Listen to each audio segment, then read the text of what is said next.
Configurando uma autenticação por IP. Vamos falar agora sobre um assunto que é quando eu tenho um gateway que não se registra. É muito comum você colocar, por exemplo, um gateway 1 no cliente, ou um gateway que eventualmente não se registre.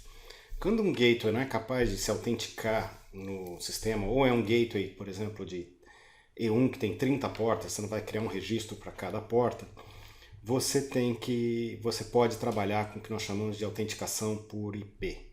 O que é autenticação por IP? Ela permite bypassar essa parte de autenticação por nome e senha. A autenticação por IP também é muito útil no caso de call center.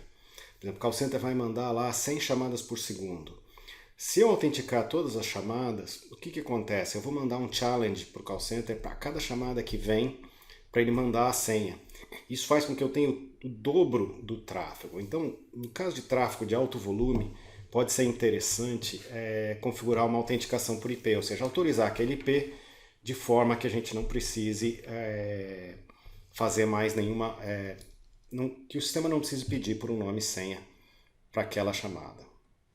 Autenticação por IP, então ele é usada quando o gateway não suporta nome ou senha ou por conveniência. É mais eficiente, por exemplo, para call centers que fazem grande volume. Você pode autenticar só por IP, né, onde só o IP e a porta são necessários, ou por IP mais TEC prefix. O IPA, nesse caso, tem que bater com TEC prefix. O que é o TEC prefix? É um prefixo técnico. São normalmente 4 dígitos ou 5 dígitos que vêm antes do número que vão ter que bater com o TEC prefix. Daqui a pouco eu mostro para vocês na interface como é que é isso. E tem algumas autenticações que nós chamamos de autenticações especiais. Tá? Existe uma autenticação chamada IP mais CLI. Ela não verifica o nome e senha, ela vai fazer uma autenticação por IP, ela verifica o IP e a porta, e ela verifica se o usuário presente no campo from existe no banco de dados e seta o assinante account code como campo from. O que é isso? Vamos dizer que você tem um shopping center. E lá no shopping center você vai ter um monte de clientes vindo do shopping center. Você pode autenticar cada usuário. Desculpa, vou fazer um pouquinho diferente. Vamos dizer que você tem uma central telefônica de qualquer fabricante. E essa central telefônica tem um canal SIP para você. Mas você quer tarifar o usuário individual dessa central telefônica que está na frente dos usuários. Então você pode fazer com que cada chamada vindo dessa central se autentique com o campo from vindo, ou seja, se aquele usuário daquela central mandar o identificador da chamada, que vem no campo from, né? From vem de onde vem, né? Mandar isso identificado, ele vai associar essa chamada a um assinante específico da plataforma. Isso é o que nós chamamos de IP mais CLI. Ele considera o IP, mas coloca o usuário como o identificador de chamada. Essa é uma autenticação especial, foi criada especificamente para um shopping center que usava uma central telefônica convencional e tinha um canal SIP com a operadora. O pessoal da operadora queria tarifar individualmente os usuários daquela central telefônica. Tem uma outra autenticação especial que nós chamamos de IP mais calling pattern.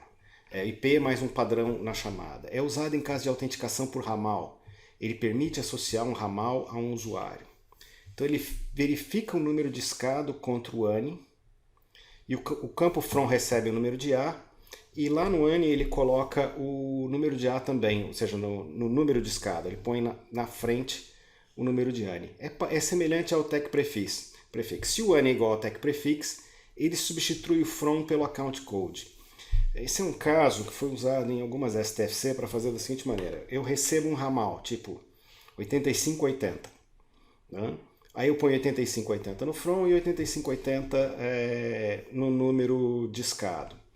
Quando eu recebo esse 8580, ele pega esse TEC prefix e busca um account code. Quem é o dono dessa conta, desse ramal?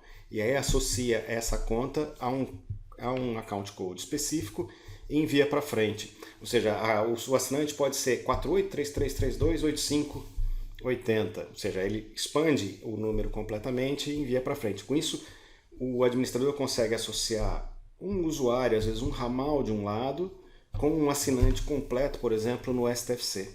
É mais usado em STFC quando você tem alguém enviando com 4 dígitos. Já vi usar bastante para fazer migração, né? Ou seja, eu tenho um tipo de número, agora ele tem que ficar igual ao número que vem da rede pública, então IP mais calling pattern pode ser útil nesse caso. A última coisa que eu tenho para esse vídeo é quando um gateway não se registra, como é que ele recebe uma chamada? Se ele não tem um registro, ele não tem como receber uma chamada. Então é possível criar o que nós chamamos de registro permanente. Você viu no capítulo anterior que o softphone se registra. No caso de registro permanente, você escreve lá assim, esse usuário está no endereço IP tal. Você especifica qual é o endereço IP daquele usuário no registro permanente. Vamos ver como fazer isso na interface? Então vamos lá. Então agora nós vamos aqui, vamos no portal de administração. Aqui na gestão de assinantes nós temos a autenticação por IP. Então vamos selecionar o nosso usuário, dar um novo. Então aqui, conta, quem é o account code que nós vamos usar? Eu vou usar o 600.001. Grupo, isso aqui é o identificador do grupo da autenticação por IP. Eu posso usar grupos diferentes para cada usuário. Eu vou usar o meu aqui. Se eu usar o grupo 0, vale para todos. Poderia usar também 71.000 nesse caso, mas eu vou usar o grupo 0. Método, IP only, IP mais tech prefix, IP mais CPT e IP mais CLI. O IP only tem uma desvantagem, né, que é mais inseguro. Alguém pode falsificar o IP e mandar. IP de origem, então eu vou permitir tudo que vem de 189.90.58.142. Aqui nesse caso não tem tech prefix. Porta, eu posso usar 0 para qualquer. Máscara, tem que usar 32. Cuidado aqui de não usar máscara 0, senão ele faz autenticação para todo mundo. Acho até que se eu colocar 0 aqui ele dá um aviso. Protocolo, qualquer protocolo. Se você quiser configurar IPs por faixas, você pode também. Então vou salvar aqui. Tá feita a autenticação por IP only.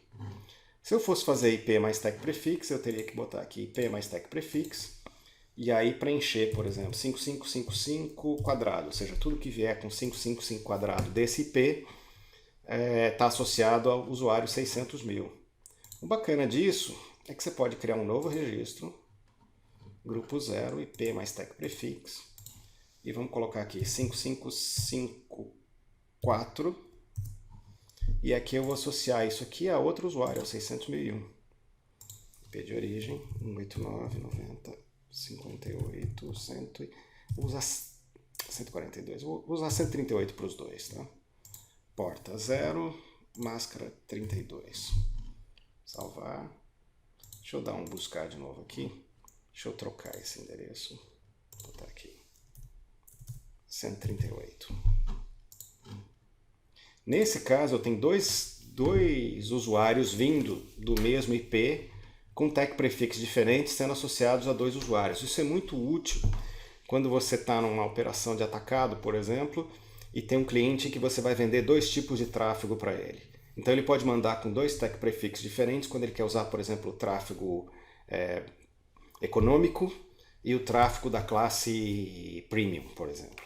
Então essa é uma maneira de trabalhar. O IP mais CPT é a mesma coisa, né? Com o calling pattern você põe, por exemplo, 8590. Você põe um tag prefix e aí você diz que quando vier com esse usuário no campo from, associa um determinado usuário. E o IP mais CLI é aquele para centrais telefônicas, não tem tag prefix. O que vier no campo from vai ser considerado o usuário. Perfeito? Essas são as opções que nós temos. Ok, eu vou apagá-las para não criar confusão nos próximos labs. Então vou apagar aqui, vou apagar aqui. A última coisa que eu queria mostrar antes de nós terminarmos esse vídeo é a parte de registro permanente. Eu posso, num determinado usuário, num determinado gateway, vir aqui em configuração de registro permanente e dizer o seguinte, olha, esse usuário está na 189.90.58.138, mas está numa porta diferente, na porta 5060. Eu adiciono e ele cria um registro permanente. Tá? Então eu posso não só criar registros, registrar um usuário, como eu posso criar um registro permanente. Isso aqui é muito útil no caso de gateways. Com isso a gente encerra mais esse vídeo.